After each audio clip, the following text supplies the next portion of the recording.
Just out of curiosity, if you're a first generation farmer, sit down. If you're a second generation farmer, sit down. If you're a third generation farmer, sit down.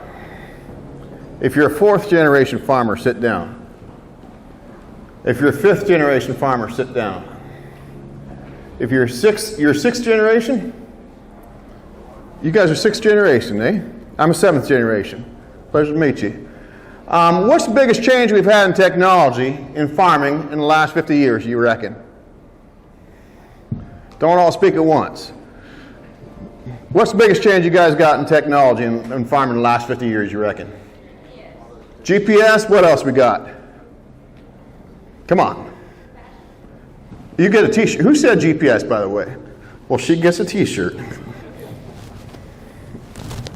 Well, maybe that didn't work out well. Sorry about that. What else we got?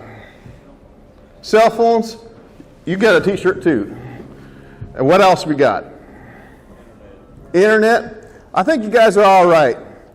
But I think, and I'm just here today to give you a different perspective. There's no right answer. But in my perspective, the biggest change we've had in technology in farming in the last 50 years is the fact that fewer farmers are dropping dead of heart attacks in their 60s than back in the 1960s. Now, for the purpose of today's presentation, I'm not going to talk about the impact that Viagra has on succession planning. That's a whole different presentation. But the thing is, you think about it, back in the 1960s, when Dad was 60, he would retire because his hips were shot. Nowadays, when Dad hits 60, he goes in for a hip replacement, or he gets a piece of cancer taken out of his body, or he gets a heart implant. He's farming to his 80s or 90s. And if you want to farm until you're 92, you know, you're my kind of guy. I'm all about making that happen. But the problem we have suddenly is that instead of one generation farming at a time, we got two, if not three generations farming together. And because this technology is so darn expensive, you know, it doesn't make sense every 25 years to split up the family capital, because then you lose your economies of scale, and you can't afford that technology that gives you that edge. So suddenly we got a situation in most farm shops where we got 2-3 generations farming together, 2-3 siblings or cousins farming together. We got a situation, what's the term you often hear about the neighbors? Too many chiefs, what? You guys know what I'm talking about, right? Now we're talking about the neighbors, of course, not your family, right? But the problem we got in situations, most family farms, and we all often think it's a joke when we're talking about the neighbors, where everybody's butting heads and pulling the farm in different directions, right? It ain't no joke. It ain't no joke. We never really thought about the impact it has on farm profitability. How many times you see half the time, you know, where we're butting heads and pulling the farm in different directions, how many times are we making, is it more important to be right, and as a result, the wrong decisions get made? How many times on the days where you're getting along good with your family, do you see something that's going wrong, but you don't say anything because you don't want to rock the boat? And how often does that issue not get addressed? And the decision to not make a decision is a decision in itself. Half the potential profit on a farming operation is slipping between the cracks because we're butting heads and pulling the farm in different directions. And we're getting nowhere fast. And we talk about mental health these days. And yeah, markets and weather do have an impact. But how many times are you butting heads and getting headaches as a result of that? How many times are you going home frustrated? And farming with family ain't fun again. And the root issue of all this is one key word. And that's the fact that we're stubborn, right? I'm a 7th generation farm boy. What made my farm successful is the fact that we're stubborn. What caused us to fail is the fact that we were stubborn. Back in 1832, the first white man killed in the township was in the back end of my farm, and he was my ancestor. And I thought he cleared the land, and he died so I could have the right to farm. And I found out the hard way that nobody has the right to farm. It's a privilege. And, you know, the thing is that I was a farm kid of the 80s. And the year I went to college, 18 herds of cattle left the township. And nobody seen a future in farming. Everybody was getting out. And all my aunts and uncles, they said, it's a shame that all your cousins are not taking on the family traditions. And so I applied for agriculture college. And my cousin Greg, who was also my guidance counselor, because I'm from one of those places where, I'm from one of those towns where nobody married outside of a 7-mile radius for 7 generations. But the thing is, my cousin Greg staged an intervention in the principal's office because they said there's no future in farming. But the fact was that I was stubborn. I said, I'm going to figure out a way to make it work. But the day I left for college, my mother, she showed me the farm financials, and we hadn't made money for a lot of years. And she says to me, if you don't fix these numbers, I'm leaving your father. Now, I might be paid as a motivational speaker, but my mother, she's one heck of a motivational speaker. So I went off to college to save the family farm. And I was the first kid. I got known for being a good two-stepper and having a good time at I never missed an Aggie pub. But the thing is, what folks didn't know was I was the first kid in the University of Guelph Library at 8 o'clock every morning, and I went to class to meet girls, and then I'd be there until midnight every day, except for Sunday. And the university librarian gave me a key because she got sick of my mess being in the university library. I was the only undergrad to actually have his own office in the University of Guelph Library. And that's because I was hell-bent to figure out how to take that knowledge from the library and make it work for our unique situation where I was from. Now, my final year of college, we have this farm management program. How many people here went to ag college for agriculture college? You guys know what I'm talking about, that farm management course where you write a business plan? My buddies, James Wilmsey and Mark Van Giffen, they both copied off of each other, wrote a plan to build a fishing barn. Their dads, they wrote the plan the night before it was due, right? Their dads went home and financed it. I spent close to 1,000 hours putting together a 200-page plan, and I couldn't wait to give it to my dad. And he looked at the cover, he opened the firebox and threw it straight in the fire. And that's how succession planning started. And we had a lot of fights, and my Uncle Claude, he stepped in one time. My Uncle Claude, he was the ultimate good boy, you'd love him.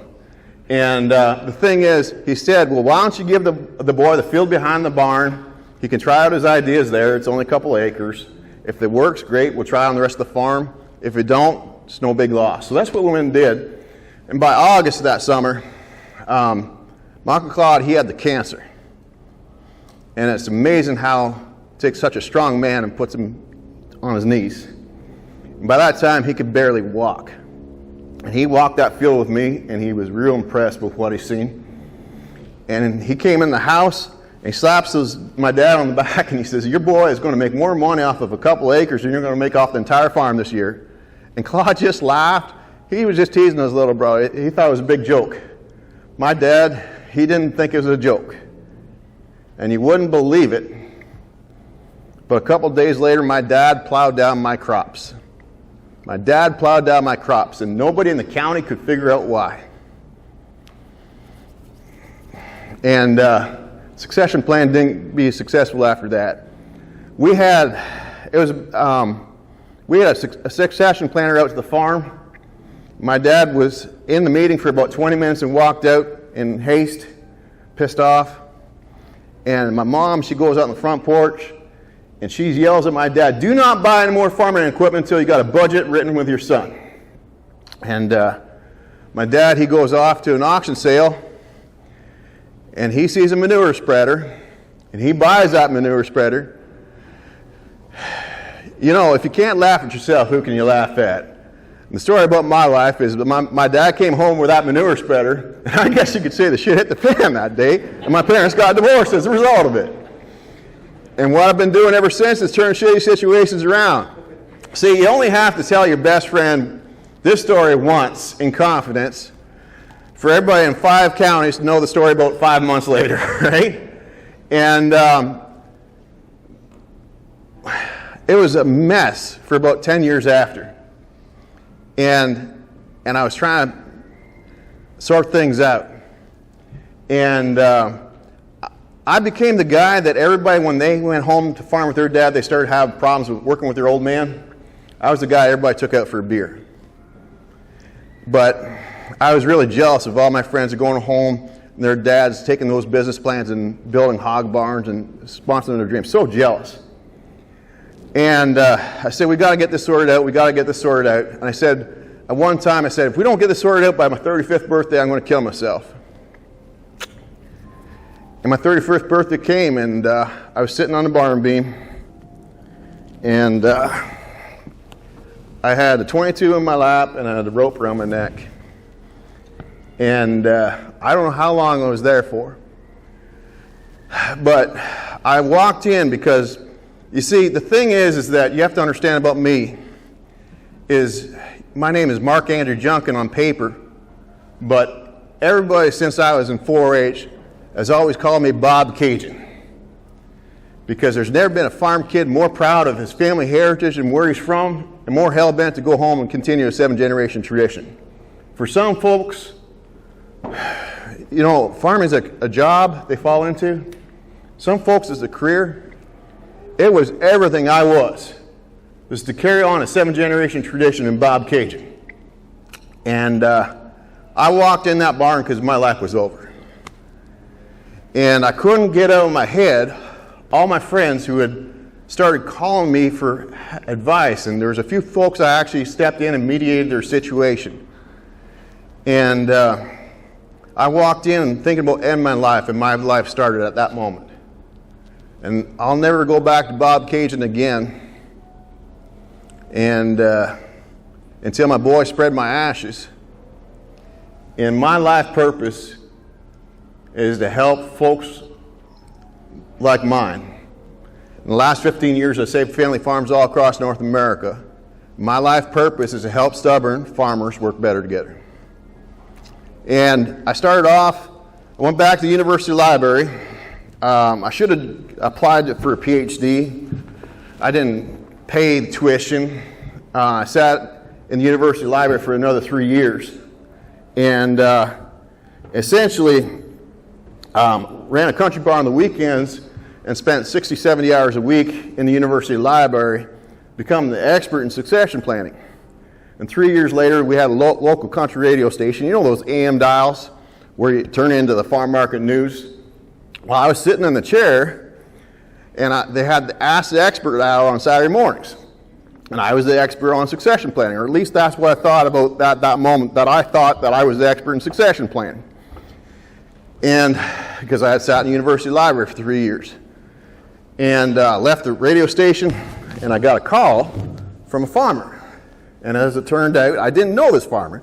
Now, up to that point, I only helped friends. But this was a brand new farmer I had never met before. I knew his neighbors. And went out to sort out his situation. And as it turned out, he and his son had a really bad fight that morning. And he was in the shop listening to the radio station. So I went out and sorted things out. And essentially, the son was 26. And he had a house down the road, but essentially he was sleeping in the farm office because he was super motivated to be a good dairyman.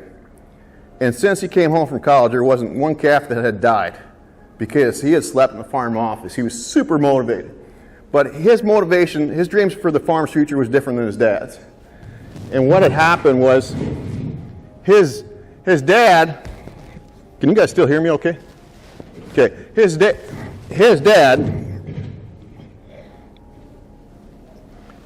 dad had busted his butt. They almost lost the farm in the 80s. And he had busted his butt to get the farm out of debt. And the son wanted to expand and go from a 60-cow dairy to a 120-cow dairy. And his dad felt, he said, it's like, my son, I'm giving the farm, we've already given him 30% of the farm assets on paper. I'm giving it to him on a silver platter, and it's not good enough. He's looking a gift horse in the mouth. It's like he's taking that silver platter and just trampling on it. He was extremely insulted. And what took me 3 years in the university library trying to figure out what had gone wrong with my parents and my farming relationship, he helped me figure out in 3 minutes. You see, the thing is, how many people here are farming with their dads? The thing is, when young lads go home from agriculture college, they got 1,001 ideas as to how to improve the operation. Now, usually, the first couple ideas, Dad will bend over backwards to sponsor. because he doesn't want to say no to his kids' dreams. But at some point in time, these suggestions for change are perceived by the parents as a criticism of past management decisions, right? And, suddenly, whether it's consciously or subconsciously, when the son suggests a new idea to improve the operation, dad says no because he feels really hurt that the son is coming across saying, Dad, I'm smarter than you. Dad, you haven't done it right all these years. And then at some point in time, when the son says, I got a new idea, after dad says it suggests a new idea, the son says no, just because he's had all those ideas shot down by his father. And soon it becomes more important to be right. And as a result, you got very wrong decisions being made on the farm. You guys know what I'm talking about? I mean, we're obviously talking about the neighbors, right? So anyways, that was the situation. We'll call the guy Jack. This is a real story. His name's not Jack. Anyways, Sunday morning, I'm sitting in church, and usually I go to Brethren or Mennonite background, and I'm sitting down in the church, and it was a Christian Reformed church. In Western Ontario, we have a lot of Dutchmen that came over from Holland and bought up the farmland in our region. And so about 70% of the landholders in that county were in that church. Very successful, very, very smart dairy farmers, hog farmers, cash croppers in that church.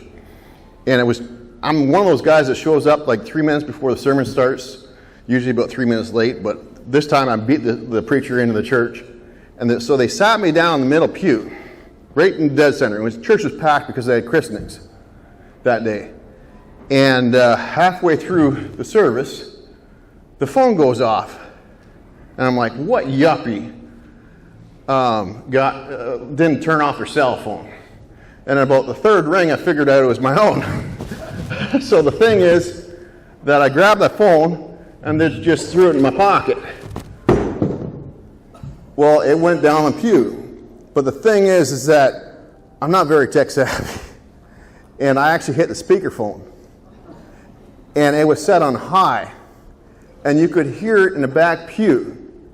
Now, I'm going to repeat what Jack said. He says his name, and then he says, excuse me for cussing, but this is exactly what he said in the middle of church. He says, if you don't knock some goddamn sense into this asshole son of mine, I've got a rifle, I'm going to use it myself and nobody else! And I was able to turn it off. Those were the exact words he said, and I'll never forget them. And the thing is that what was shocking was not only what he said, but everybody in that room knew him. He was a smaller operator, but he was a genius.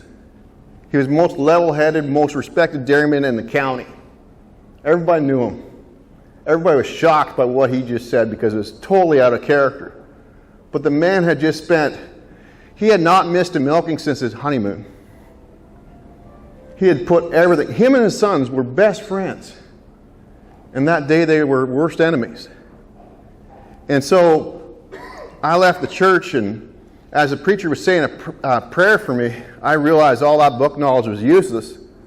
And there's two things I did right that I didn't even know that I was doing right at the time. See, the first thing is I've been there with my own family. And so I didn't judge Jack, because I've been there myself. And being able to empathize because you've been there with your own family really counts. The second thing that I did different was I didn't let Jack forget who he was. And I didn't realize how that was unique. But there's who Jack was, there's what they wanted as a family 10 years down the road. And I just got everybody to figure out what had to happen, what had to change in order to make that happen. And I didn't realize I worked with a lot of mentors over the years who were mediators. And that's the reason why I was getting 80% success rate instead of 10% with most mediators. Most times when they call a mediator, it's game over. And so I was able to take a picture of the mailbox, of Jack's mailbox, And I started collecting pictures on my little apartment wall. And I was basically living the lifestyle of a priest. See, the thing is that with that church, with that Dutch community, all the large Dutch dairy farmers were in that room. And so they started calling me when they had crisis. And then they'd have a cousin in Iowa or in Indiana. And so I started putting on 70,000 miles a year, 70,000 kilometers a year on my car. I started wearing out a car a year pretty much, saving family farmers all across North America. And I take a picture of these different mailboxes. And took a lot of pride in that, thinking that I had saved those farms. But the thing that I didn't know at that time was a couple of years later, they started calling me back to have me back out. And what I didn't realize is I put in Band-Aids on situations. I might have brokered a deal between family members, but the root issue was the fact that they were stubborn. And I hadn't fixed the problem of farm families being stubborn with each other.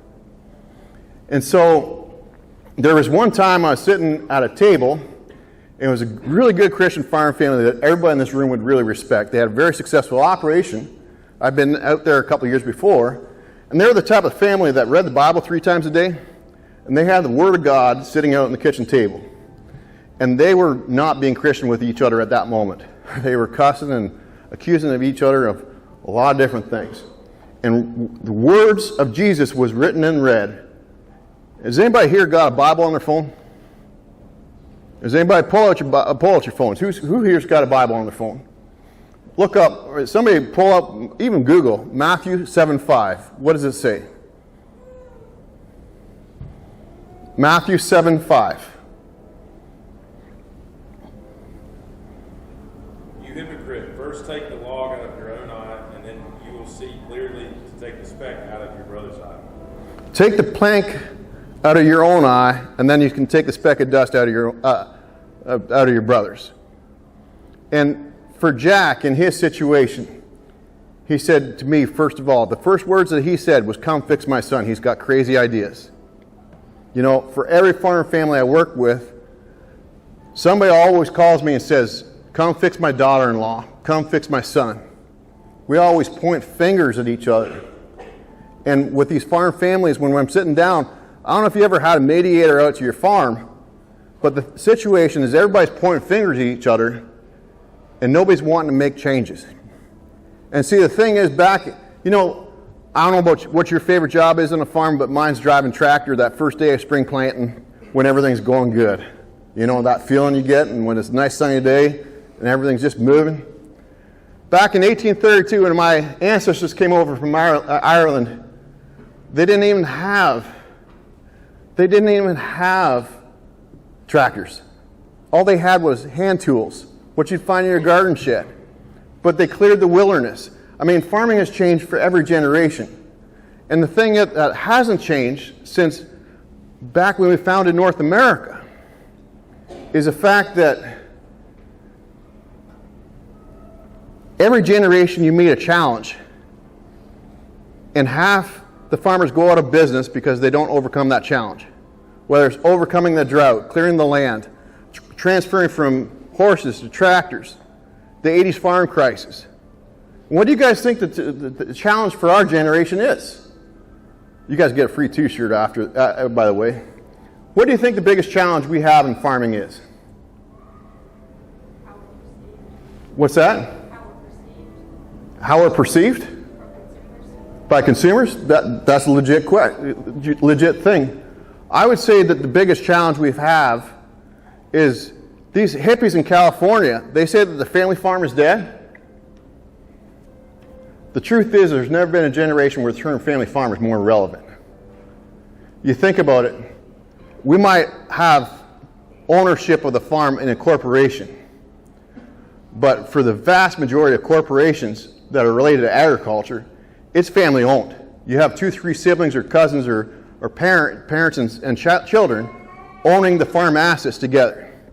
The challenge for our generation is to actually become a true family farm. The challenge we have for our generation, if you want to pass over grandma's farm with your grandchildren, you got to turn working with family from weakness to strength. And that comes by not pointing blame at your brother, but that's by you seeing an opportunity to become a better person.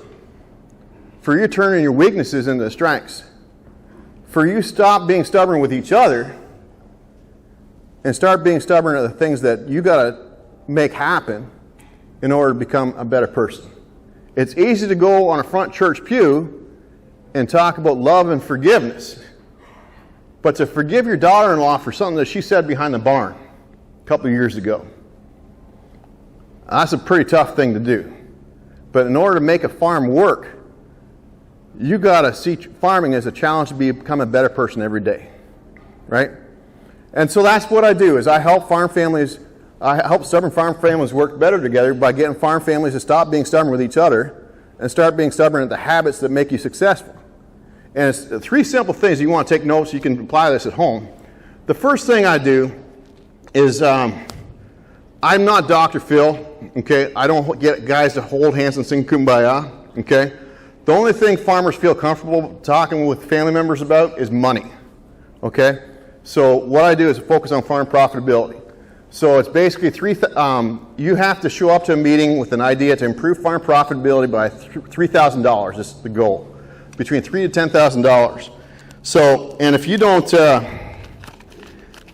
come to the meeting with an idea as to how to improve farm profitability, so you get your grandpa, your Uncle Bob that's really good at a mechanic, but you know, your cousin Jim, and if you don't show up to the meeting without, oh shucks, it doesn't work. But the thing is, you got to burn money. So everybody's got to walk away. If you don't show up to the meeting prepared with an idea to improve farm profitability by at least $1,000, it's got to be a 300% return on investment. For every dollar you spend, it has to be a 300% return on investment. We cap it at $1,000. And what we do in that process is, you know, in farm families, when we're making decisions together now, is there's an I'm smarter than you attitude we have with our partners. And in that process, if you get everybody used to being able to weigh the pros and cons, what we get you guys doing is going from everybody having an attitude of I'm smarter than you to you actually making smart decisions together. You learn to weigh the pros and cons together and then go from there. And then the second thing I do is make one simple suggestion for improving how you guys work together. And the third thing I do is just talk to you on the phone one-on-one, and we talk about something simple like how to improve your character. You know, maybe it might be simply that month we work on getting your temper. So instead of you having an attitude, you know how you get it, you can't, when you get an idea in your head, you know, whether that has fuel in the that's a spark or it becomes a flame, or if you got it beside a fuel tank, whether it blows up. You know, how many families do you know of, or family members do you know of, where somebody turns a mountain into a molehill, or a molehill into a mountain, right? If you can work on something simple every month, every meeting, if you can make one improvement in your character, and if let's say you have a meeting every 2 weeks, and you make 3 improvements in those 3 one improvement in those 3 categories, that's 25 meetings in the course of a year. That's 75 improvements to how your family works together. Just little subtle changes. And I guarantee you your farm will be 110% better. Now, I've turned around the most dire either farm debt or farm succession crisis. I'll give you an example of one that's both. I got a call back in 2019, February 1st, from a guy who had heard me speak in Montana a few years before. And he was CEO of a farm. They farmed over 10,000 acres. In their part of the world, they were the biggest client that the bank had. And the bank kept on threatening to pull their financing due to a little bit of shenanigans. They never thought it would happen. He called me 20 minutes after it happened. I got them $17 million in financing. They had to pay an extra percentage point in financing that for 1 year. And then we sat the boys down. It was a situation where there's all males involved in that farming operation. And we got the boys to sit down, and the first thing they wanted to do was fire the CEO. And I said, no, like, he took you guys from 2,000 acre operation to over 10,000 acres in 20 years. He's made some mistakes here, but he's done a lot of good things as well. And then they also wanted to, they got in a whole bickering session. I said, boys, until you sit, it's like building a fire. Does anybody here Boy Scout when they're a kid? Right? What do? You start with a kindling first, right? And then you add the bigger logs. What they're trying to do right away is just take those big ass logs and try to light a fire with it. Right? We had to get them used to making small decisions together because they were just stubborn with each other. Right? It became more important to be right, and as a result, there was a lot of things going wrong in that family operation. So what we did was every 2 weeks we sat down and we got them to weigh the pros and cons of little ideas. And then 6 months later, we sat down for an afternoon, and there wasn't a voice raised. We problem solved how they problem solved first. And then 6 months later in July, we sat down and it wasn't a problem to restructure their debt. We had a 3-hour meeting. We had a 90-minute meeting 2 weeks later, and it was about 20 minutes. We sold 10% of the land base. We reinvested it. And part of that was to reinvest it into a niche market crop one of the guys had. Basically, you had 5 guys that are partners with each other, that all of them were intelligent in their own way. Why they were making stupid decisions is because they weren't listening to each other. And one of the guys had an idea for a niche market venture. Today, it's not just to me when he was talking to me on Christmas. He was on a podcast just earlier this month where his biggest complaint is that they farm over 10,000 acres and they don't have enough land to grow this niche market crop. They're getting paid 5 times the income per acre off this niche market crop. And I'm pretty proud of that. It was because we got them learning to listen to each other instead of constantly being stubborn with each other.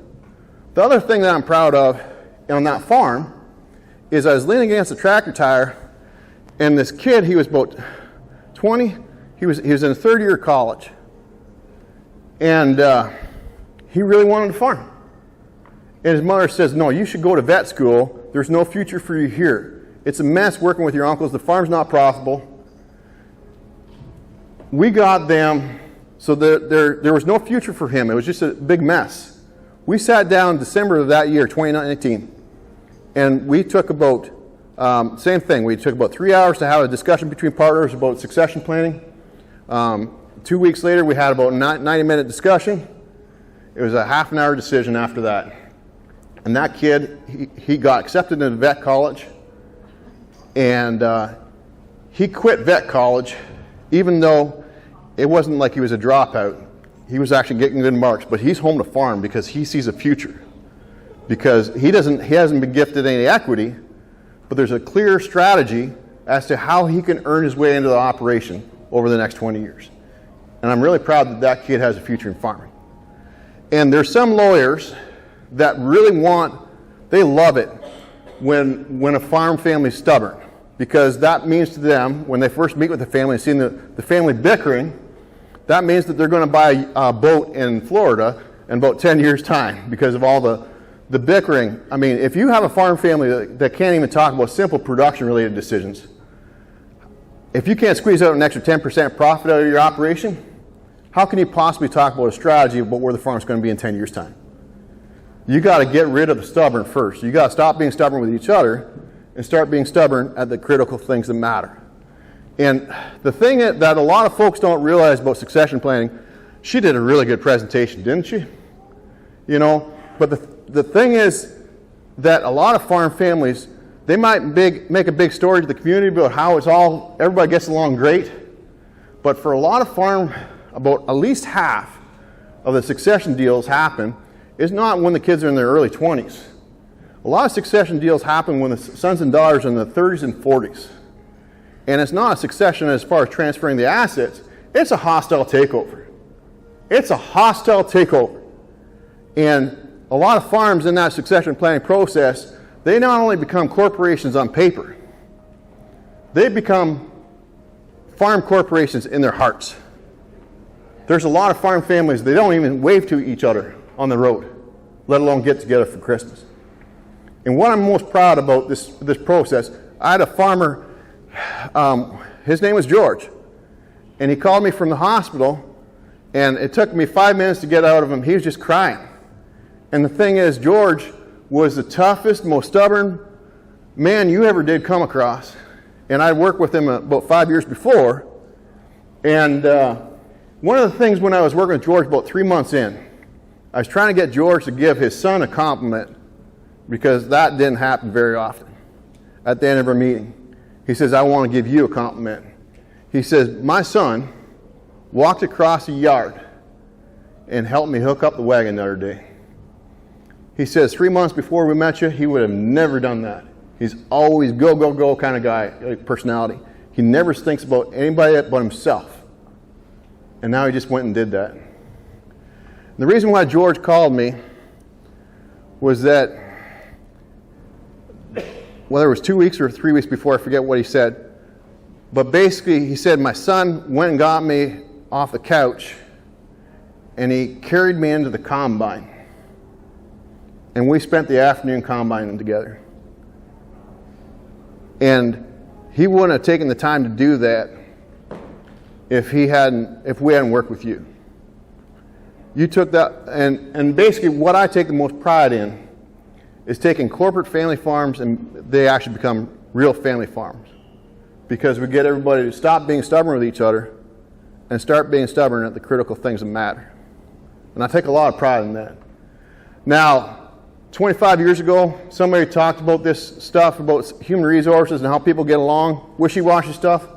I would have thought that was a bunch of BS, okay? I'd be concerned about production, economies of scale. I thought that's what mattered, okay? You guys don't know me from Adam, but just use your own common sense, okay? Use your own situation. Let's take 2 family farms, and both of them have 3 partners involved in the operation, okay? One's a $40 million farm, one's a $5 million farm. Now, the $40 million farm has a certain slight competitive advantage as far as economies of scale. But let's just say that behind the barn in both farms, today, they're butting heads and pulling the farm in different directions. Every decision is a struggle. Now, let's say that $40 million farm, they leave here today, and they say that was a good presentation, and they hear about technology, and they're concerned about getting that technology in place in their operation. A guy from a $5 million farm, he goes home and spends the next couple months convincing his father about stop being stubborn with each other and to fix the fundamentals of the culture. And 6 months from now, that guy, now the question I've got for you is this. Let's say that over the next 10 years, 7 out of the 10 years are really tough for the agriculture economy. There are several years where their cost production is a lot higher than what they're getting paid by the markets. Now, who's going to be able to make the decisions together to turn things around? The $40 million farm where everybody's butting heads and pulling the farm in different directions? Or the $5 million farm where they went and figured out how to work together and get everybody pulling in the same direction? The second question I got for you is this. Whose farm do you actually want to work on for the next decade? The $40 million farm where everybody's butting heads and pulling the farm in different directions? The farm where everybody's able to sit down together and make a good decision and get everybody pulling in the same direction? My third question is this, and more fundamental. Is stubborn making or breaking your farm today? Is stubborn making or breaking your farm today? My name's Andy Junkin. All my friends call me Bob Caygeon. And I don't care what you guys call me, just the main thing is call me. Let's improve the odds of your family still farming together in 30 years' time. Thanks very much.